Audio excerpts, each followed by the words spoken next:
Денешното обраќање до јавноста и медиумите во Република Македонија го правиме се со цел да пренесеме голема загриженост на ЗЕЛС, тоест на општините во Република Македонија, и да укажеме на последиците кои би можеле да настанат по нормалното функционирање на локалната самоуправа во Република Македонија. Денеска на овој прес, заедно со мене, се потпредседателот на ЗЕЛС, господинот Невзат Бејта, и вториот потпредседател на ЗЕЛС, господинот Зоран Дамјановски.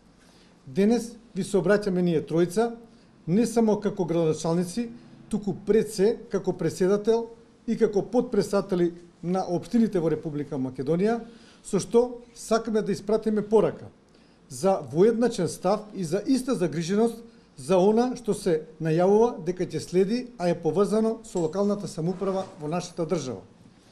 Би сакал да изразам задоволство што во изминатиот период токму медиумите посветија огромно внимание на прашањето на нормалното функционирање на локалната самоуправа, при што вклучија и мислење на видни личности кои дадоа самостојно и лично мислење во однос на ова прашање. Потенцираме дека нивните мислења беа лични и стручни, но тоа не значи дека на таков начин ќе се надмине проблемот со непреченото функционирање на локалната самоуправа. Јавноста мора да биде убедена дека за да се биде градоначалник и член на совет представува обрска која е преточена со носење на одлуки. Ниту еден градоначалник не сака да носи одлуки кои не се законски подкрепени. ЗЕЛС е во контакт со сите градоначалници и советници и нивниот став му е познат, а тој е дека се додека не се создадат соодветни законски предуслови, градоначалниците и советите нема да носат одлуки. Затоа што во спротивно ризикуваат да превземат противзаконско поведение. Притисокот е дотолку поголем што правото на локалната самоуправа представува право на граѓанинот утврдено со устав, не е дозволено да се ограничува ова право на граѓаните.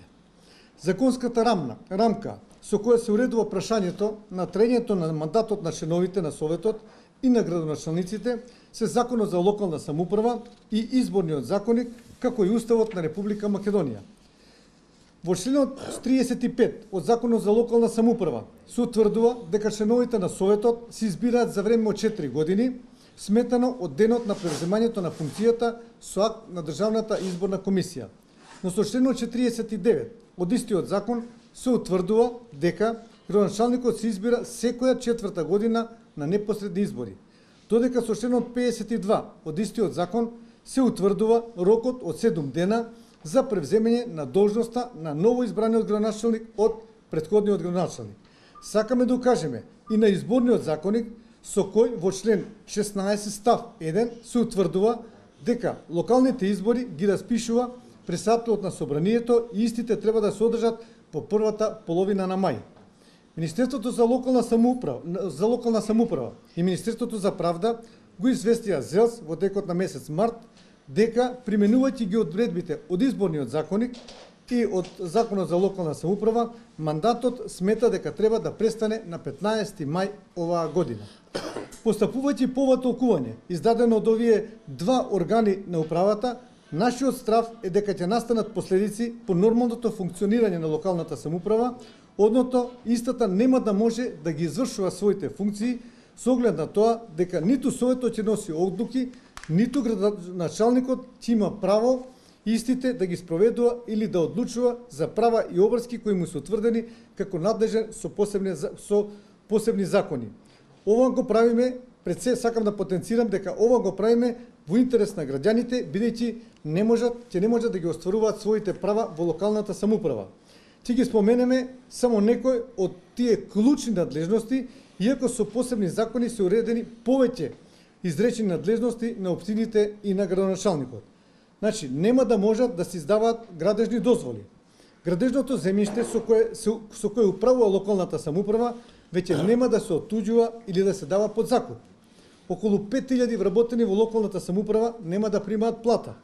Околу 10.000 вработени во јавните општински претпријатија исто така нема да примаат плата. Околу 30.000 вработени во основното средното образование, како и во градинките, исто така ќе биде доведено во прашање примање на нивниот личен доход. Ќе се доведат во прашање функционирање на општинските јавни претпријатија особено тие кои што се субвенционирани од страна на локалната самоуправа, тоа значи дека јавниот превоз нема да има јавен превоз, пред се зборуваме и за градот Скопје и за другите општини кои што имаат јавен превоз, може да се доведе во прашање и испораката на вода, собирањето на сметот и другите надежности кои што се во рамките на јавните предпријатија. А исто така ќе биде доведено во прашање функционирањето на противпожарната служба, бидејќи ќе нема да примаат плата и ќе не може да ги подкријат трошоците за нивно функционирање. Исто така ќе биде доведено во прашање функционирањето на културните институции, на градинките, на образовните институции на локално ниво, исто така музеи, театри, домови на култура, спортски објекти, зоолошки градини и слично. Нема да може да се склучуваат и бракови во државата, значи тоа може да се случи. Само да потсетам дека при секој склучување на брак, официјални сведоци се представници на општинските совети. Ќе престанат сите започнати и ќе запрат планираните инвестиции, како во инфраструктурата на општините, така и во сите други објекти кои се во надлежност на локалната самоуправа. Нема да може да се врши исплата на комуналии како струја, на вода и слично во сите институции на локално ниво, што ќе значи дека истите институции, а пред се градинките и училиштата, ќе треба се затворат и децата да се испратат дома. Ќе се стопира развој на бизнисот и фирмите, затоа што нема да се издаваат интегрирани дозволи. Исто така ќе не може да се направи да се продава или да се купува недвижности, со оглед на тоа што ќе не може да се пресметува данок на промет на недвижности, кој што се плаќа во локалната самоуправа. Нема да има улично осветување поради тоа што за истото се грижи локалната самоуправа. Многу културни и манифестации ќе мора да се откажат доколку не може да се плати за истите и други надежности кои што се надлежности на локалната самоуправа. Заради сето ова, денес ЗЕЛС апелира и сугерира Парламентот на Република Македонија итно и без одлагање, а најдосна до петок оваа недела, да изнатат решение за оваа состојба, за да не се доведат граѓаните во положба во која што никој не ја посакува. Една од можностите е и измена на законот за избори, каде што во член 16 став 1, како што претходно прочитав, дека локалните избори се одржуваат во првата половина на месец мај, тој датум да се пролонгира, да се одреди некој друг датум со кој што ќе се договорат политичките партии и со тоа ќе се пролонгираат мандатите на градоначалниците и мандатите на советите, а со тоа сите оние надлежности кои што претходно ги споменав ќе може да се извршуваат. Сакам да замолам никој да не го злоупотребува ова наше обраќање како форма на притисок, тука како барање за итно решавање на проблемот, пред се во интерес на граѓаните на Република Македонија. Ви благодарам. Што очекувате утре закажа седница Уставниот суд? Што очекувате како да се произнесе Уставниот суд? Меѓу кои ги има и точките за локалната самоуправа? Јас не би можел да преудицирам. Значи, вие знаете дека се формира една работна група која што беше составена од Министерството за работна група од Владата на Република Македонија, составена од Министерството за локална самоуправа, Министерството за правда и членови од ЗЕЛС, јас си подписател од Невзат Бета, со која што иницијатива се побара, значи до одредени членови во Законот за локална самоуправа и во Законот за избори, за да бидат ставени во мирување или да бидат избришани, не знам дали кој е баш точниот поим, со што ќе се овозможи да се продолжи рокот или мандатот на Советот и на градоначалниците, со тоа што до период додека парламентот не изгласа измени на Законот за локални избори, со кој што би се утврдил точниот датум на одржувањето на тие избори. Тоа беше една од формите и беше ставено пред месец дена, додека парламентот беше закочен, така да и таа форма и таа можност постои.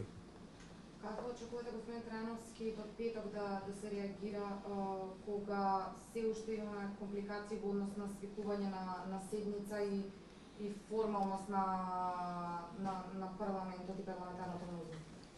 Значи, јас би сакал да потенцирам дека овој закон се донесува со просто мнозинство, значи со 61 пратеник. Значи може да го поднесат група на пратеници овој закон. Овој закон не е сложен закон, значи мислам овие измени што ќе се направат не се сточени измени, измените се многу едноставни и доколку се сака волја, мислам дека може да се тоа да се направи.